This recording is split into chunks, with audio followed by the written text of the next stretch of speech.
What's up, y'all? My name is Peyton, and today we are going to be doing another DND character creation tutorial. In the last tutorial, I went over how to do the basic skills and skill modifiers for your character. We came up with a human fighter, pretty basic, who was a soldier. Here are all of my modifiers for all of my different skills. We wrote those in the other day. And here's a few things I did off camera. First of all, I filled in all these. I didn't want to do that on camera because that would have taken me a little longer. I wrote in my passive perception, which I did not do on camera, so I want to explain how you get there. Your passive perception score is pretty simple. It's just 10 plus your perception modifier. Mine's a 4, so my passive perception is a 14. And then right down here, I wrote in my other proficiencies. My other proficiencies are all armor and shields, simple weapons, martial weapons, land vehicles, and playing cards. Every character is usually different when it comes to proficiencies, so be sure to look at the proficiencies that are listed under your class and your background. Your race normally doesn't have any, but there are a few exceptions. All right, moving right on. Today's episode is going to be about equipment. Equipment in D&D is possibly, in my opinion, this is like the second most important thing about your character. The first one, to me, is the actual character itself, the personality of the character.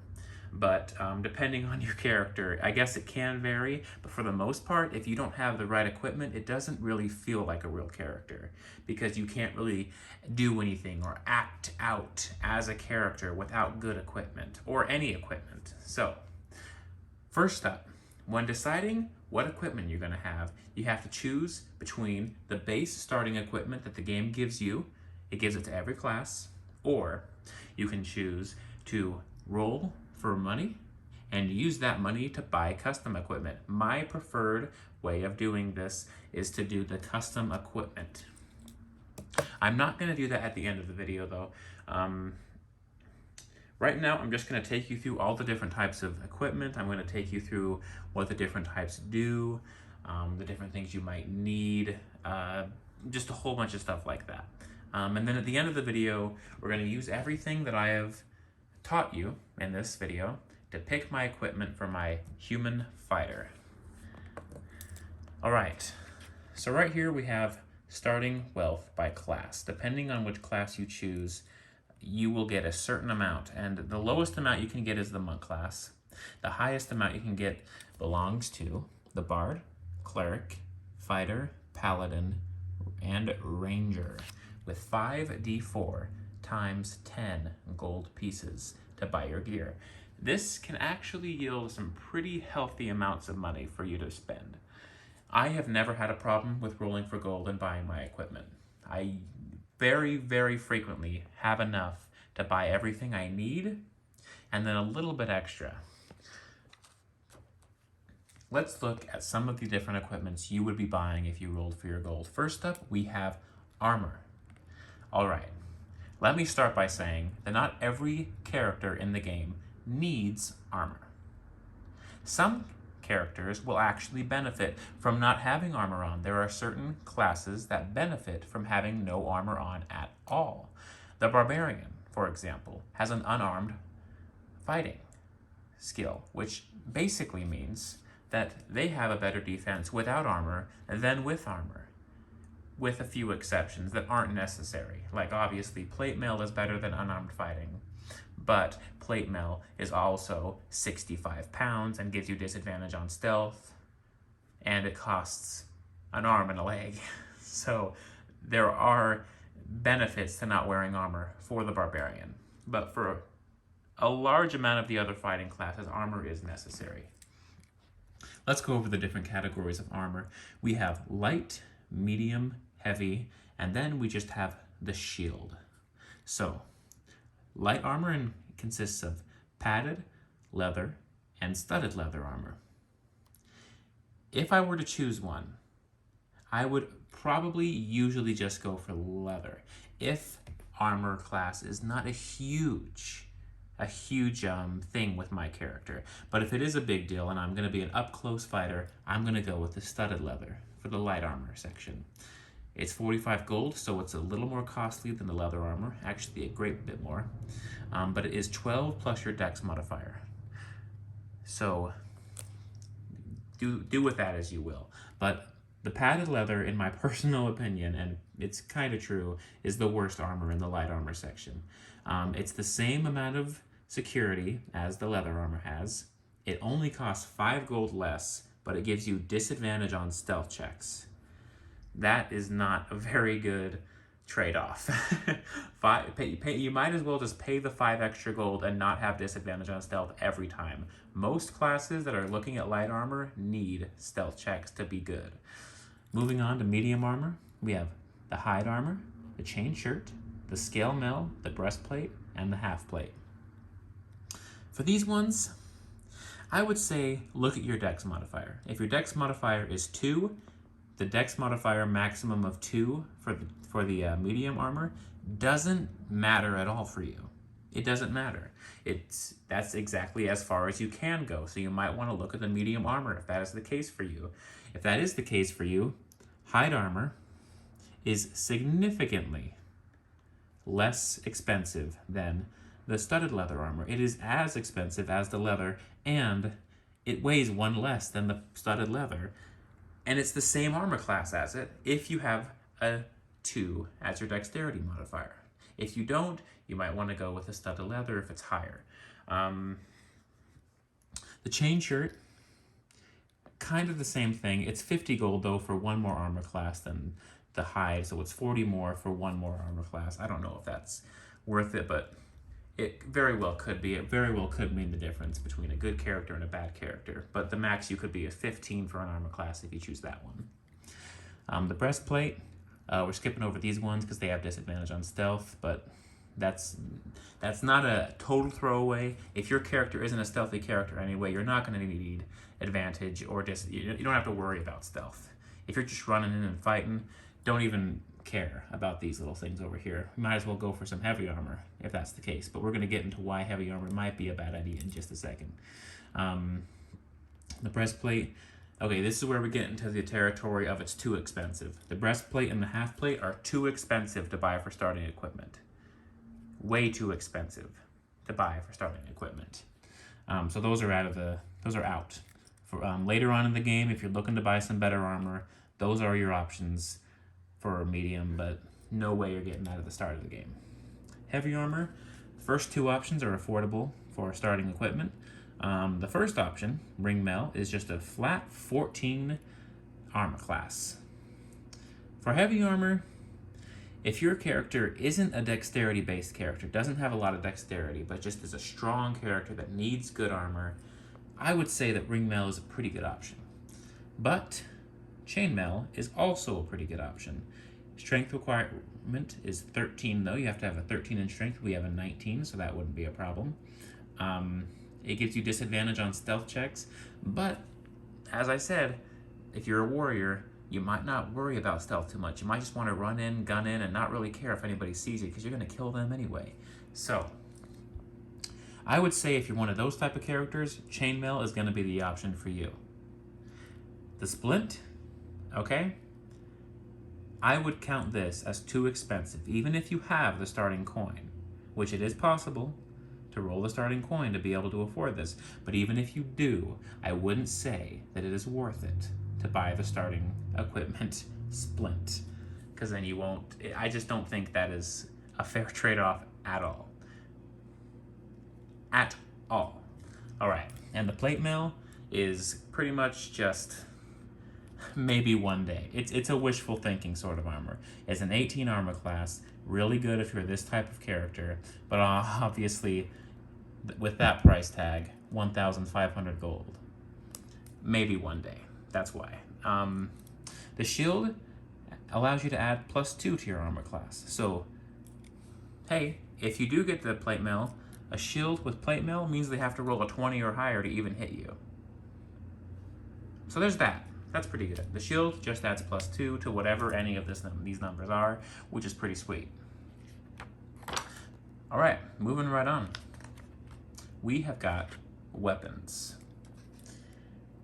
Weapon properties. Every weapon has a number of properties, and these properties, I will get into them in just a moment. Improvised weapons, we're not going to worry about that right now because we are focusing on equipment, and I wouldn't count improvised weapons as equipment. That's just something you find on the ground later. All right. The weapons are in 4 separate categories. We have simple melee weapons, simple ranged weapons, martial melee weapons, and martial ranged weapons. The simple weapons, the difference between the simple and the martial weapons are obviously the simple weapons, they're smaller, they're lighter generally. They don't pack as much of a punch as the martial weapons do, but that is fine in many, many cases. You don't need that extra punch, but if you are going for a hard, heavy-hitting character, you should probably look at the martial weapon category. Obviously, this is all up to what kind of character you're going to make, but let's go over the different things we have in these weapon categories. The go-to simple weapon, in my opinion, is got to be the dagger. Okay? It's either going to be the dagger or the hand axe. These are my personal favorites. There's a whole bunch of other ones, but let's look at the properties these allow you. First off, we have finesse. Finesse means when you are deciding the damage for your weapon, you can use your strength or your dexterity modifier, whichever one you want. Light means you can dual wield this weapon, which means you can hit somebody and then hit somebody else. You can swing twice because you have 2 weapons in your hand. Thrown means you can throw it, obviously. It has a range of 60, a long range of 60 and a short range of 20, meaning if you throw it anywhere except for more than 20 feet, it is just a normal throw, but if you throw it anywhere past 20 feet, all the way up to 60 feet, it is disadvantaged. If you throw it past 60 feet, well, you can't. It won't go that far. That is all right, because if you have a dagger, throwing it that far is usually never the case anyway. You would usually use a bow to shoot anybody past 60 feet. All right. Let's talk about combat for a little bit, because it's going to be a little bit easier to understand what I'm talking about if we talk about combat. So in D&D, when deciding combat damage for a weapon, first of all, there is an attack bonus with a weapon. Your attack bonus includes your proficiency bonus if you're proficient with the weapon, and either your strength or dexterity modifier depending on what kind of weapon it is. If it's a ranged weapon, you use dexterity. If it's a melee weapon, you use your strength modifier when deciding your attack bonus. If it's a finesse weapon, you can choose between strength or dexterity. For damage, we can see the dagger is a 1d4 damage weapon, which means when you would hit with it, you would roll a d4 to decide how much damage you would do. You would add a number equal to either your dexterity modifier or your strength modifier, depending on which one you choose. If you throw it, you don't get to choose strength, you have to use dexterity because you are throwing it. It is a ranged weapon when you do this. The same for the hand axe when it is thrown. The hand axe is also light, which means you can dual wield with it. In combat, you have one action, okay? You also have a bonus action. When I say dual wield, I mean you can use your action to strike with one of the weapons in your hand, and then you can use your bonus action to strike with another weapon in your hand. You have to roll for both of these strikes, but it's a lot better than just having one of them. Having 2 of them gives you an advantage in a fight. All right, let's move on to some of the ranged simple weapons. We have the crossbow, the dart, the short bow, and the sling. The short bow has an ammunition property, which means you have to have arrows to use this weapon. Obviously, it is also two-handed, which means you can't shoot this and hit with this at the same time. Two-handed weapons mean you can only hold this weapon with both of your hands. You can't use one of them, so you don't have a free hand when you're using a bow. Same thing goes with the crossbow. The difference between the crossbow and the short bow is you have to load the crossbow before you shoot it. Now, the bow is better in that situation. If you are in just a firefight, if something goes down, you're going to want a bow instead of a crossbow. But if you're defending your base from an oncoming attack, you're probably going to want a crossbow because you have time to load it and shoot it. And also, as we'll see later, the crossbow can pack a little bit more of a punch. Okay, let's see. Short bow, 1d6. Crossbow, 1d8. So obviously right there, the crossbow deals more damage, but you have to load it, so it's better for base defense. But the short bow is way, way better for offense because you can get them off faster and you can actually use it every single turn. Martial weapons. Let's look at some of these big, heavy hitters. This weapon in particular, the greatsword, has an ability that I am a big fan of. It has 2d6 damage. A weapon with 2d6 is better than a weapon with 1d12. Obviously, because that means the lowest that you can roll is a 2 rather than a 1.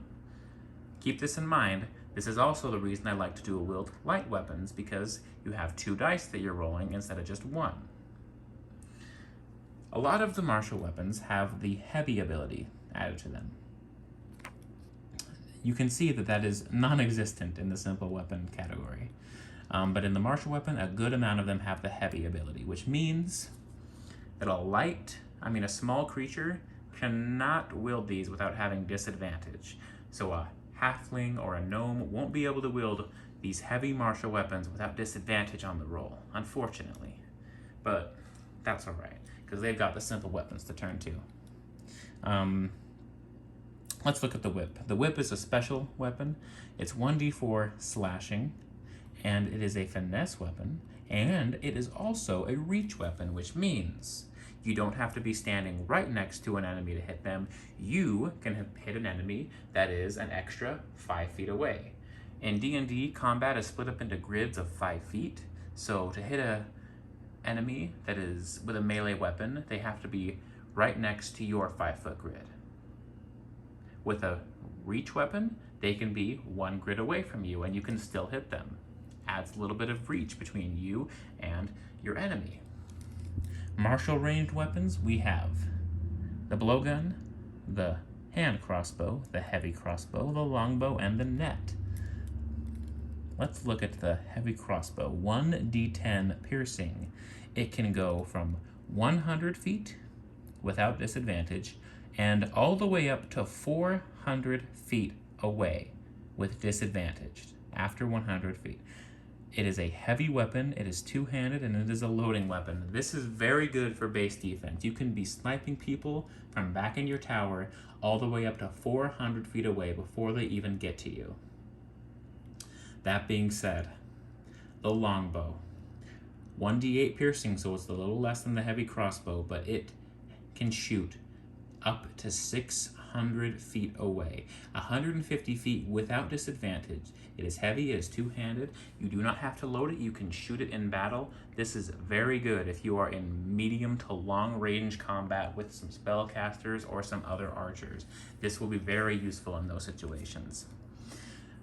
Alright, let's look at the net. The net is a special one just like the whip is, and the net, a large or smaller creature hit by the net is restrained until it is freed. And the only way it can be freed is it has to break out using an athletic strength check to break out of the net. Or something else has to obviously do that for it. A restrained creature is a lot easier to hit. You actually have advantage when hitting a creature that's restrained, and they can't really do all that much on their turn. So that's a pretty interesting thing to think about with the net. Could come in handy, but also I think it's a specialty item. You don't really necessarily need it. All right, let's look at the adventuring gear. We can bypass pretty much all of this. I'm not gonna read everything on this list. The things you really need to watch for, though. We have rations. Where are they? We have rations to keep yourself alive. Obviously, you need food. We have rope You're going to need a lot of rope in D&D. This is very, very useful. And for our character specifically, we have ammunition. This will show you how much ammunition costs. And that's pretty much it for things that you probably will, definitely should look into getting if you're making a character. Some rope, some rations, and some ammo for your weapons. Everything else is up to you, but there are descriptions on what all of these things do in the player's handbook if you would like to look further into it. With the pre-equipment that you can choose to take rather than buying your equipment, we have the packs right here. We have the Burglar Pack, the Diplomat's Pack, the Dungeoner's Pack, the Entertainer's Pack, the Explorer's Pack, the Priest's Pack, and the Scholar's Pack. It has a full list of everything that is inside one of these packs. It has a price for each one of them if you would like to just buy one. And yeah, there those are if you would like to look. Moving on again, we have tools. Tool proficiencies, as I mentioned before, can be a part of your character, and here we have laid out all of the tools that your character could be proficient with. We have instruments, we have gaming sets, and we have artisan's tools. We also have vehicles, we have kits and gizmos and gadgets, all the things that one might need. Over here, we have mounts and vehicles. We have camels and donkeys and elephants and horses and mastiffs and ponies and war horses. Oh my. And then we also have all the different things you'll need to ride and keep tame these beasts. The food you will need to use to keep them fed, and the equipment you will need to use to ride and lead them into battle. We're not going to go over mounted combat today because mounted combat in D&D is stupid. So, we are not going to go into it. Trinkets. We have some food over here.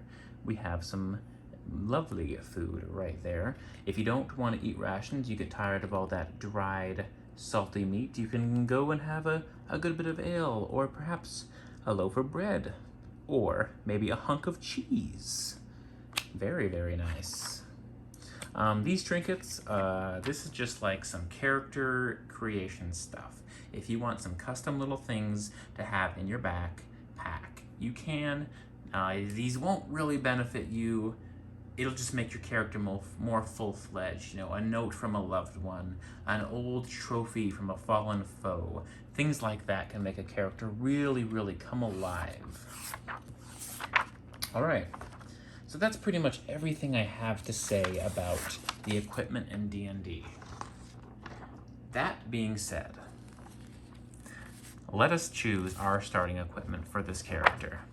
Now that I have sort of walked you guys through the different equipments you can choose from, the weapons, the armor, let me choose mine. We are going to go with the starting equipment. We're not going to buy ours because we're actually running a little long on this video. We are going to choose the leather armor, which is 11 plus your dex modifier. Ours is +2, so our armor class is going to be a 13.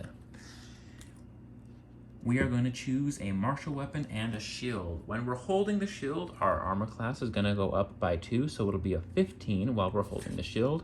We will just mark that right down here with shield.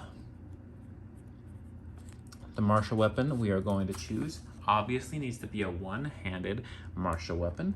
Let's take a look at a few of them real quick, just to make sure we pick a good one.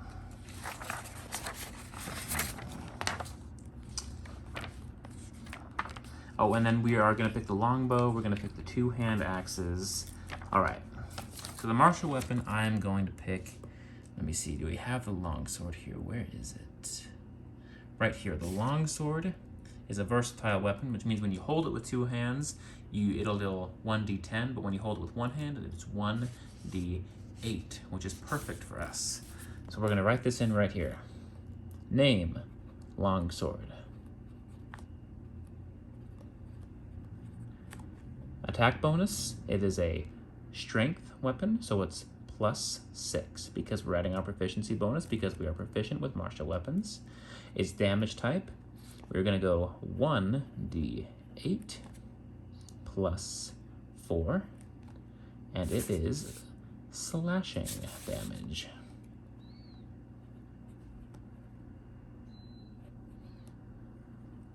Very good.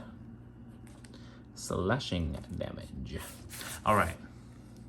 And basically, as I've showed you there, because the attack bonus is going to be, if you're proficient with it, you add your proficiency bonus, and it's either your strength or dexterity modifier depending on the weapon.